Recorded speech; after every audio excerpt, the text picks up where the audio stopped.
Hello and नमस्कार welcome to Odisha nightingale academy. आपण भावुवे OSSSC nursing officer exam tough बोली, किंतु मु कहबी OSSSC nursing officer exam tough नुह, टफ होउछि आपनको माइंडसेट। जदि आम स्टूडेंट बेले एमती क्लिनिकाली एक्सपोजर होइछु, केस देखीछु, सिनेरियो बेस्ड पेशेंट देखीछु, तो आम क्लिनिकाली एक्सपोजर होइछु ड्यूटी रे इंटर्न पूरा 3 वर्ष जीएनएम रे एवं पूरा 4 वर्ष बीएस रे, तो कौन पाई एग्जाम टफ हम। तो जदि आम right guidance and right strategy द्वारा एग्जाम को क्रैक करिबा, तो चलतु आज ये वीडियो रे आम आलोचना करिबा strategy regarding the OSSSC nursing officer. Dairy करवानी, चलतु वीडियोटी को शेष पर्यंत देखंतु। चलतु स्टार्ट करवा आज ये वीडियोटी एक छोट स्टोरी रू। कौन से स्टोरी? 3 जन स्टूडेंट थिले। Student number 1, student number 2, student number 3।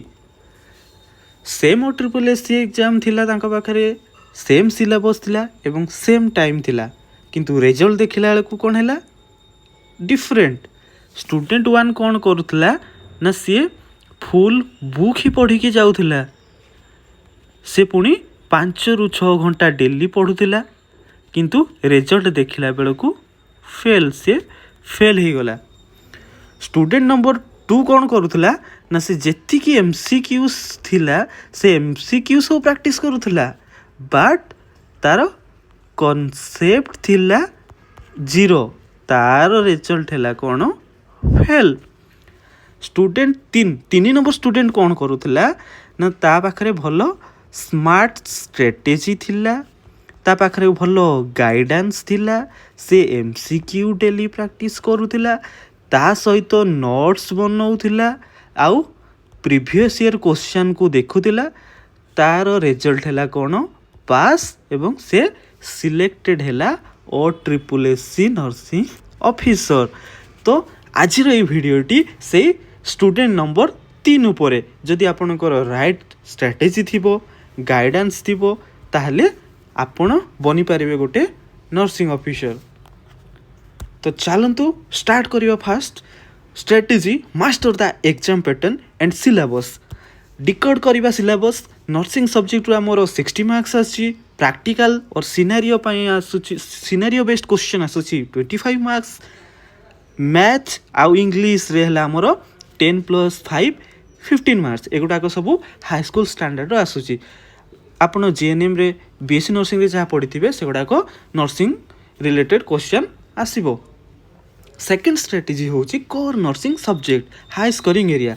को सब्जेक्ट गुड़ाक आमको मैक्सिमम टाइम देवाई पड़ो, जो थ्रू अधिक परिमाण में क्वेश्चन आसूची, आउ से गुड़ाक हाई स्कोरिंग एरिया कौन से गुड़ाक ना 6टा रही। आमर गोटे मेडिकल सर्जिकल नर्सिंग आसीबो, fundamental nursing and procedure, obstetric and paediatric, community nursing, आउ गोटे रहिला mental health nursing section.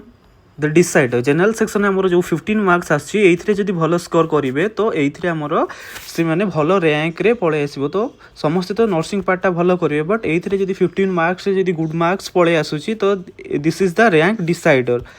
Then next practice and revision strategy, जो गुड़ाक आम वीकली पढ़ुचे बा डेली रिवीजन को फोकस करिबा, जोड़ा पढ़ुचे अगेन ताकू रिवीजन करिबा 3 डेज रे थरे, 7 डेज रे थरे, 14 डेज रे थरे एवं मंथली थरे सेटा को रिवीजन करिया। रिवीजन न कले से जोड़ा पढ़ी थिबे से गुड़ाक कोन हबो ना मने पड़िबनी, भूली जिवे। तो एक्टिव रिकॉल मध्य दरकार। The next previous year analysis. Previous year analysis जोटा कि हमर PYQs एटा मध्य प्रैक्टिस करिया दरकार, काहे कि ना 20 to 30% पार्ट गुड़ाक आमर रिपीट होउछि से क्वेश्चन गुड़ाक। ता सहित प्रीवियस ईयर क्वेश्चन जो थीम उपरे क्वेश्चन से पचारुछंती, से थीम को मध्य से थीम भितर मध्य क्वेश्चन आसी जाउछि। जेमिति हमर गोटे हला ड्रग कैलकुलेशन हो, फ्लूइड कैलकुलेशन हो, आ गोटे हला मेडिकेशन उपरे सब क्वेश्चन सब रिपीट होउछि। तो सेटा को प्रीवियस ईयर एनालिसिस मध्य ताको छाड़ी होबो नै। Then next high yield topic, जो गुड़ाक हाई यील्ड इंपोर्टेंट टॉपिक गुड़ाक से गुड़ाक आमे एमती स्टिकी नोट रे लिखिबा एवं ताको गोटे गोटे नोट करिबा, जोटा कि एग्जाम टाइम रे रिवाइज करिबारे इजी हबो। Then daily MCQ practice. Daily MCQ practice minimum 50 रखंतु मैक्सिमम 100 रखंतु। तो ता सहित सेमानकर रेशनाल को मध्य प्रैक्टिस कले तो अधिक परिमाण रे रिकल होइकी रही माने रिटेन होइकी रहिबो मेमोरी रे आउ बहुत टॉपिक मध्य कवर हो पारिबो डेली एमसीक्यू प्रैक्टिस द्वारा। कहीं ना हमको तो फाइनाली और ट्रिपल एससी रे जतले बसिबा सेतले एमसीक्यू ही आसीबो। तो एमसीक्यू रे एक्यूरेसी आनिबा दरकार जा फल रे माइनस मार्किंग कंट्रोल हो पारिबो। नेक्स्ट है वीकली रिविजन पे आम गोटे सीट नहीं जावा जे स्टार्ट कले आम फंडामेंटल ऑफ नर्सिंग ये सब नोट गुड़ा पढ़ले यहाँ फास्ट टाइम थरे revision second revision third revision maximum 3 थर रिविजन करंतु से टॉपिक और नोट गुड़ाक पूरा स्टोर होगी रही। देन क्लिनिकल सिनेरियो प्रैक्टिस आम क्लिनिकल सिनेरियो प्रैक्टिस को मध्य छाड़ी पारिबा नहीं कहीं 25 मार्क्स एमसीक्यू पूरा आसुची। तो क्लिनिकल सिनेरियो प्रैक्टिस मध्य होची आ गोटे रोची क्लिनिकल है प्रायोरिटी बेस्ड आसूची जमती सीपीआर बेले कौन करा जाउची नागो सीन सेफ्टी देखा जाउची तापर हमर क्लाएंट रो रेस्पॉन्स देखा जाउची एबीसी अनुसार ताकू ट्रीटमेंट कराउची जमती ब्लड ट्रांसफ्यूजन से भाया ब्लड ट्रांसफ्यूजन रिएक्शन है फास्ट एक्शन कौन करिवो आगो जाइकी ब्लड ट्रांसफ्यूजन जो लगी सेटार रेगुलेटर टाको स्टॉप करवा तापर एनएस पुश करा कि आउ कौन एडवाइस हो डॉक्टर द्वारा। तो सेटा क्लिनिकल सिनेरियो प्रैक्टिस रे जाउची। देन देखिए फुल मॉक टेस्ट जितेबाला आमर सब note important topic previous question सब प्रैक्टिस करदेला आम फुल मॉक टेस्ट को आपण फुल मॉक टेस्ट स्टार्ट करंतु से आपणकर एक्यूरेसी देखंतु एक्यूरेसी केते आसुची 100 रु केतेटा क्वेश्चन आपण ठीक करूछंती माइनस मार्किंग केते रहउची। तो सेइथिरु जानि परिबे जे केते आसीबो बा केते अटेम्प्ट करिवार अछि। देन ता सहित कोन हेल्थ आउ टाइम बालांस हेल्थ आउ टाइम को बालांस करिया दरकार कहीं ना एमती भी स्टूडेंट थे जो मैंने भी प्राइवेट प्रैक्टिस करते प्राइवेट रही ड्यूटी करते पाखे अलग टाइम थी जो मैंने स्टूडेंट पास होगी घरे थे पाखे अलग टाइम थी।